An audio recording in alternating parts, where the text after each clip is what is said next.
When we talk about farming, we spend a lot of time on the resources, right? The land, the water, the equipment. But what if your most important resource, your most valuable asset, isn't something you can till or tune up? Today, we're going to dig into one of the biggest challenges in agriculture: finding, hiring, and keeping a great team. It's such a simple idea, but it is so powerful.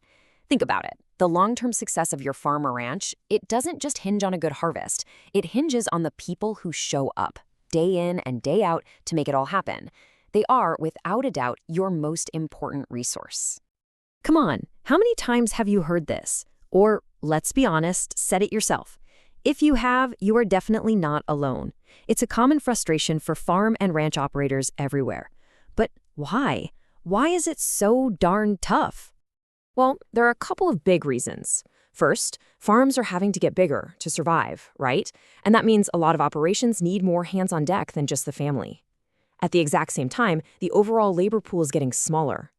What you end up with is this super competitive job market, which makes finding and keeping good people more important than it's ever been. So where do we even start? Well, just like anything else on the farm, you gotta start with good prep work. Before you can plant the seeds for a great team, you have to prepare the field. Let's break it down into 3 pretty simple steps. First up, get crystal clear on your farm's vision for the future. Second, take a hard, honest look at what work actually needs to get done. And third, take all of that and pour it into a clear, detailed job description.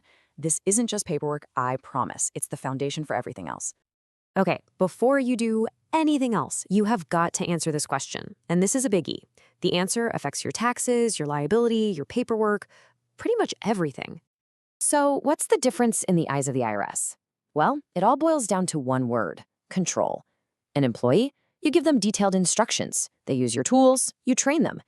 An independent contractor, you hire them for a specific result. They usually bring their own tools, and they're the ones taking the financial risk. And here's the kicker. You can't just slap a label on someone and call it a day. It's the reality of how you work together that defines the relationship legally. All right, so you've figured out you're hiring an employee. What's next? It's time to make it official. You're almost certainly going to need an EIN.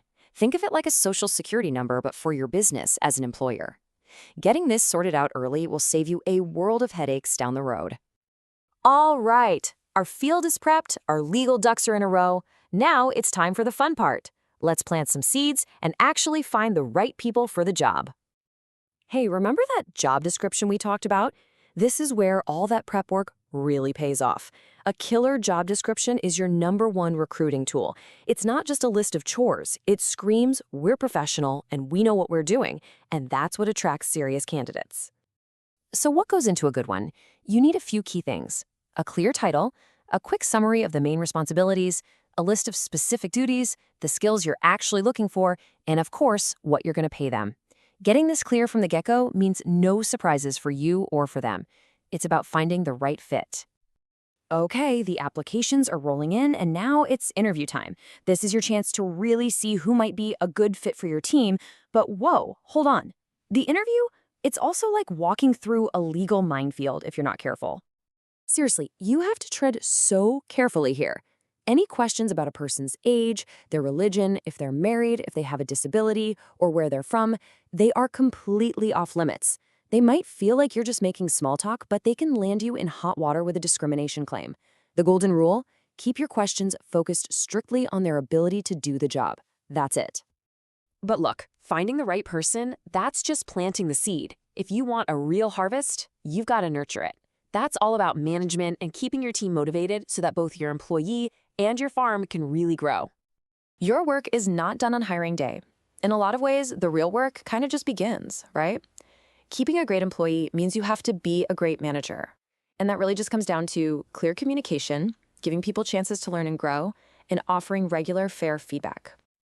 Okay, let's talk about the thing that probably makes most folks nervous: payroll taxes. But don't sweat it. We're going to break it down nice and simple and take the mystery out of it. So here's the $1,000,000 question. When do you actually have to start pulling out those Social Security and Medicare taxes, also known as FICA? This isn't a maybe. It's a must once you hit certain numbers set by the IRS.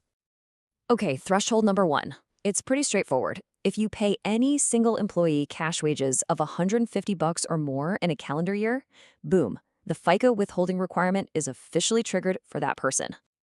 Now, the second rule is about the big picture. If your total payroll for everyone hits $2,500 or more in a year, guess what? You've now got to withhold FICA taxes for every single employee on your payroll. I know, numbers can make your eyes glaze over. So let's make this super real. Let's imagine a farmer, we'll call her Patty, and she just hired a guy named Pete to help out. This will show us exactly how it works. So let's peek at Pete's weekly paycheck. His gross pay is $800. From that, Patty has to take out $82 for federal income tax, $49.60 for Social Security, that's that 6.2%, and $11.60 for Medicare, which is 1.45%. So what does Pete actually take home? $656.80. And this is the part that catches so many new employers by surprise. Patty doesn't just send in the money she took from Pete's check. Nope. She also has to pay a matching amount for Social Security and Medicare out of her own pocket. This is a real cost to the business, and it can't come from the employee's pay. You have to plan for it. So when you pull it all together, from the planning to the legal stuff to the hiring, and yeah, even the taxes, every single step is an investment. It might feel like a ton of work, but getting the people part of your farm right, that is, without a doubt, one of the best investments you can make in your farm's future. So the final question is pretty simple. Are you ready to put the same care, the same planning, and the same attention into your team that you put into your crops and your livestock? Because that is where the real successful harvest is, for years and years to come. Support agriculture by following the channel to show the power of the support you give.